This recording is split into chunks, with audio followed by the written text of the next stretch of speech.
झारखंड में विधानसभा चुनाव को लेकर सियासी हलचल तेज हो गई है। कांग्रेस नेता राहुल गांधी ने झारखंड का दौरा किया। इस दौरान उन्होंने सीएम हेमंत सोरेन से भी मुलाकात की। साथ ही उन्होंने संविधान सम्मान सम्मेलन में भी भाग लिया। राहुल गांधी ने शनिवार को दावा किया कि बीजेपी संविधान पर हमला कर रही है। उन्होंने बीजेपी पर निर्वाचन आयोग, नौकरशाही और केंद्रीय एजेंसियों जैसी संस्थाओं को नियंत्रित करने का भी आरोप लगाया है। झारखंड विधानसभा चुनाव से पहले यहां संविधान सम्मान सम्मेलन को संबोधित करते हुए गांधी ने आरोप लगाया कि संविधान पर लगातार हमला हो रहा है और इसकी रक्षा किए जाने की जरूरत है। कोई भी ताकत जाति आधारित गणना और आरक्षण पर 50% की सीमा को हटाने से नहीं रोक सकती। राहुल गांधी ने कहा कि जाति आधारित गणना सामाजिक एक्सरे पाने का एक माध्यम है, लेकिन प्रधानमंत्री मोदी इसका विरोध कर रहे हैं। उन्होंने कहा, हालांकि मीडिया और न्यायपालिका के समर्थन के बिना भी कोई ताकत जाति आधारित गणना और आरक्षण पर 50% की सीमा को हटाने से नहीं रोक सकती।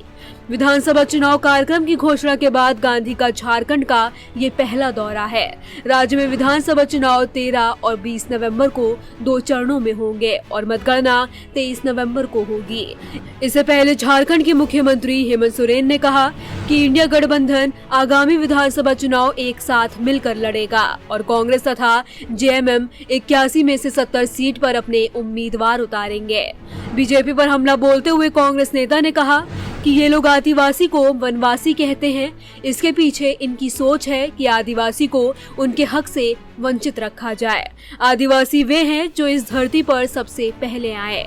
संसाधनों पर सबसे पहला हक उनका है, लेकिन वनवासी कहकर उन्हें सिर्फ जंगल में रहने वाला बताया जा रहा है।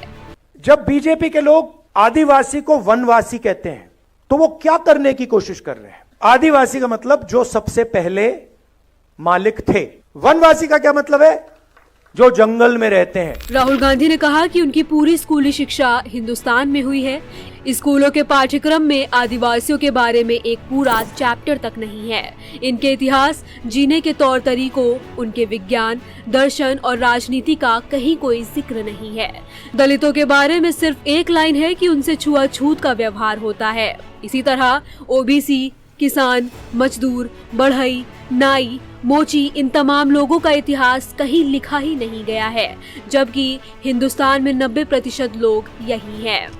जिन लोगों ने इस देश को बनाया, जो किसान, मजदूर, बढ़ई, नाई, मोची, इनकी हिस्ट्री कहां है? कहां लिखा है? फाड़ दिया गया।